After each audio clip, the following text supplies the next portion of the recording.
Meta Runner. Finally, I can get to reviewing this. It's been like several months since it's been announced, and it hasn't finished until last month. And I couldn't start reviewing it after the final episode because me and Colin had a collab video that we had to work on, because this series was taking forever to air its episodes. Well, you know what they say, better late than never. So, is this series gonna let me play it out till the end? Or is its title a warning to run? Let's find out.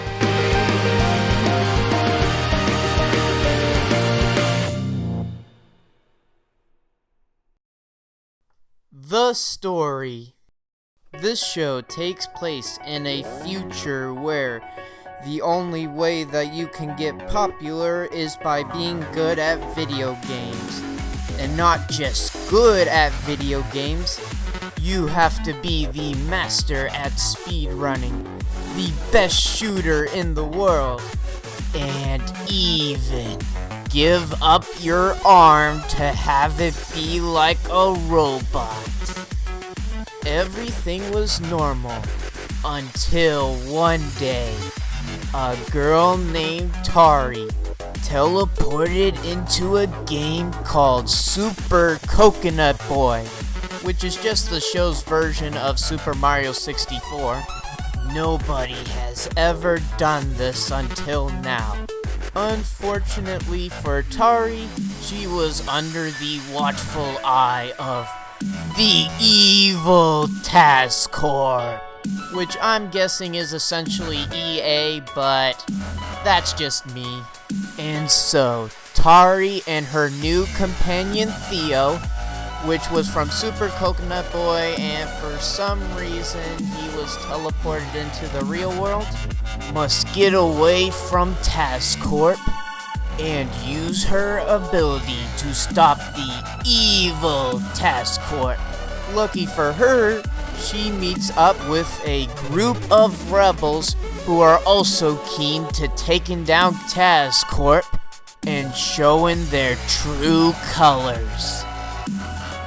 Now, you might be thinking that this is just a basic story that has been told over and over and over again and not adding anything new to it. While I will agree that the story is pretty basic, it adds a lot of new ideas and is executed so perfectly that it makes it seem fresh and new. One of its biggest examples is that they have a major emphasis on speed running. I'm even shocked that most video game parodies don't even talk about speed running. I also like how Meta Runner doesn't just say, "A world ran by video games is bad." While it does talk about the bad elements of a world run by video games, it also talks about the good elements of a world run by video games, making it to where Meta Runner has a neutral stance on that idea, and instead of forcing one idea or another down your throat, it wants you to have your own stance on the idea. It's almost impossible to find that in TV shows anymore. But its biggest achievement, which I'm gonna go into more detail later on, but for now I'll just leave you with this. It knows how to keep you on the edge of your seat. The story might sound basic, but by throwing in new ideas and lots of tension, Meta Runner made what could have been their stick into a mighty sword. The animation. Now look, I know that this was made by a small company in Australia, that this is their first ever full-fledged animated show, and that they were very desperate in getting money to make Meta Runner a reality. Now with all that said, oh my goodness! This is one of the best looking animated shows I have seen in a long time. Let's start with the environments. This show grabs your attention immediately when you see the city. which is called Silica City, but that's not really important right now. Silica City manages to capture the feeling of being in New York City or Las Vegas by being huge, futuristic, and colorful, yet being dark, intimidating, and feel like you're in a sardine can. Then there's the video game environments. Whenever Tari and her crew go into a video game, it not only feels like they were made for the game, but it feels like video games are part of reality, helping emphasize the idea of video games taking over the world. Now let's talk about the character models.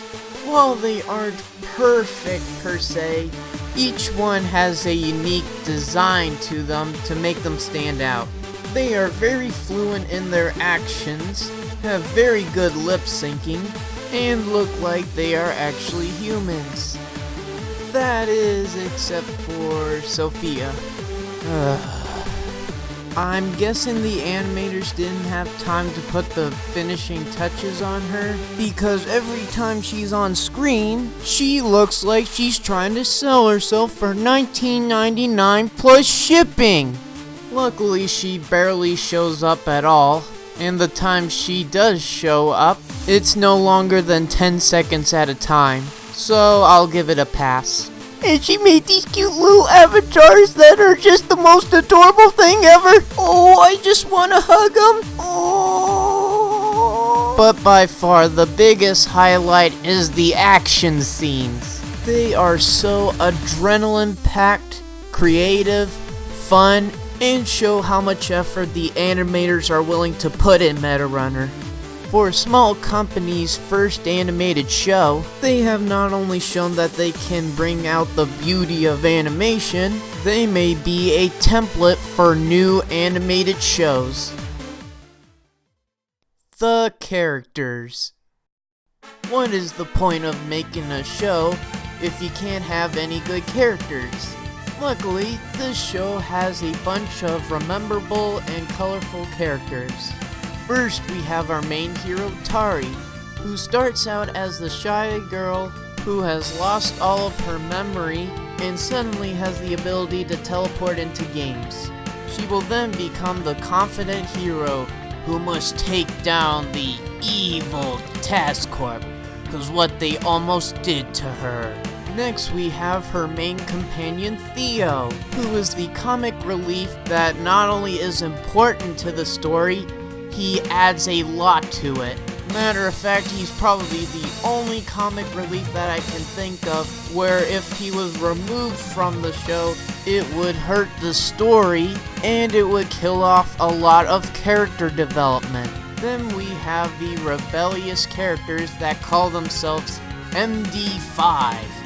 The leader is Masa, who is at first very mean to Tari. Once he sees her potential, he trains her to be the best MetaRunner out there in order to beat the evil Tas-Corp. Then there's Lamar, who is, a gamer? I can't really pinpoint a character trait that he is. I will say though, he is a lot of fun to watch whenever he's on screen. Then there's Sophia, who is a nerd and the strategist of the team. I wish I have more to say about her, but she has so little time on screen that she has no time to develop any other characters than just a nerd. Then we have Belle, who is one of the villains in the show, but she's kind of a flip-flop in terms of she sometimes wants to help out the heroes, but chooses the evil Tas-Corp over them. I would have liked her more if she just stuck with one side instead of flip-flopping every other episode, but that's just me.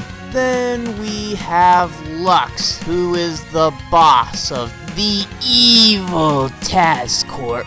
He is a very interesting villain in the worst ways possible. Not that he's completely a bad villain, but He goes from surprisingly cunning to the boss that wants to get something in order to build his business trope, to being just a flat-out jerk, to being the all-famous evil white man, and ending it off by him being a total psychopath. At least Belle stays in character, even though she does flip-flop a lot. Lutz just changes character whenever he pleases. There is one other character, which I'm not gonna say her name because the show is implying that she is not what she seems to be. All I'm gonna say is that this girl and Tari may be related. Each character has a dynamic to them that ranges from interesting to really getting into the characters and relating to them, whether it be through the entire season or the last 5 minutes. While there are a few characters that sort of weigh the series down a little, everyone else is so interesting that you want to know what will happen to them. The writing. Woo boy, do I have a lot to say here.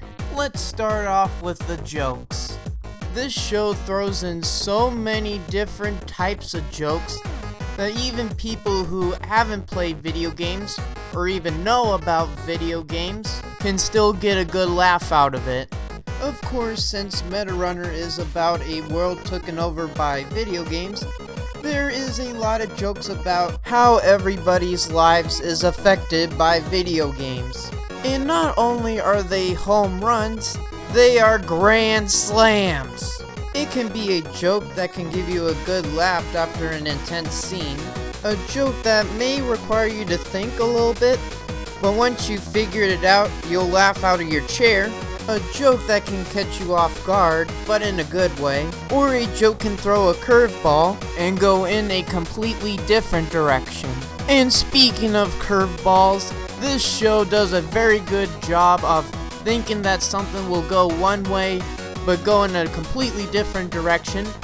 But unlike most other shows that do this, the curveballs in this show not only keep you engaged, interested, and make the story seem fresh, they make more sense than going the typical route.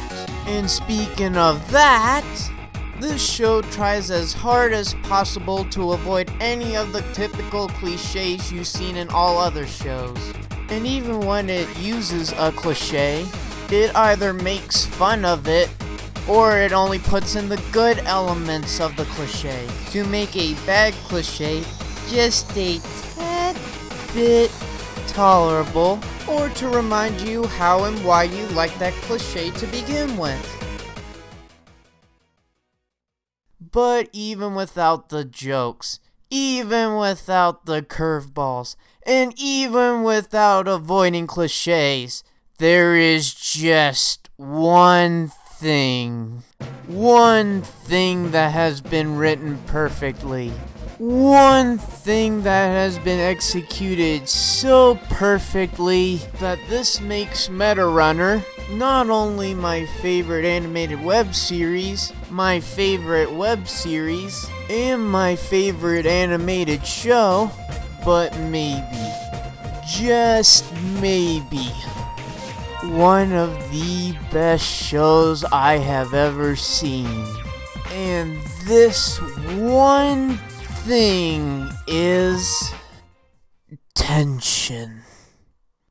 There is so much build-up, so much action, that it gets your adrenaline pumping. It makes you grab the edge of your seat. It makes your body tight and your teeth grind, all while wondering what will happen next. Wondering if Tari and her companions will be able to defeat the evil Tas-Corp. Wondering if Tari will ever get back her memories. If Tas-Corp has anything under their sleeves. if the mystery of the girl who I'm still not gonna say her name will ever be solved.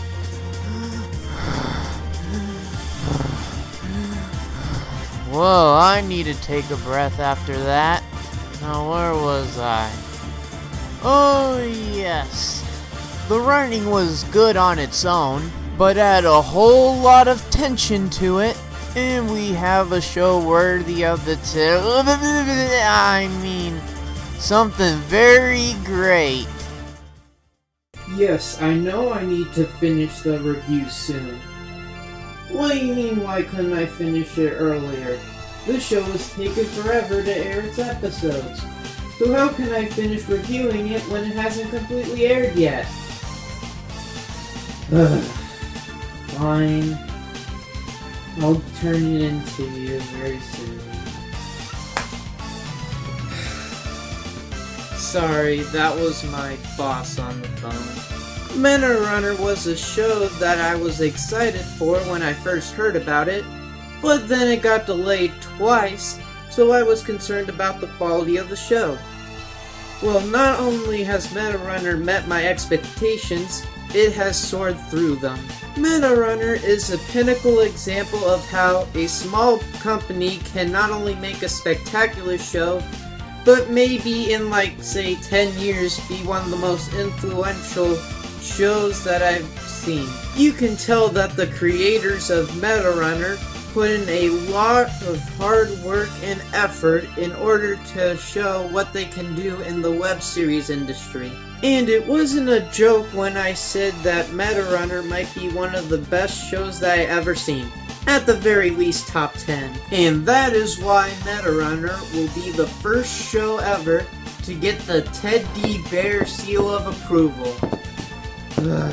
Finally, I finished the review. It took a lot longer than it needed to.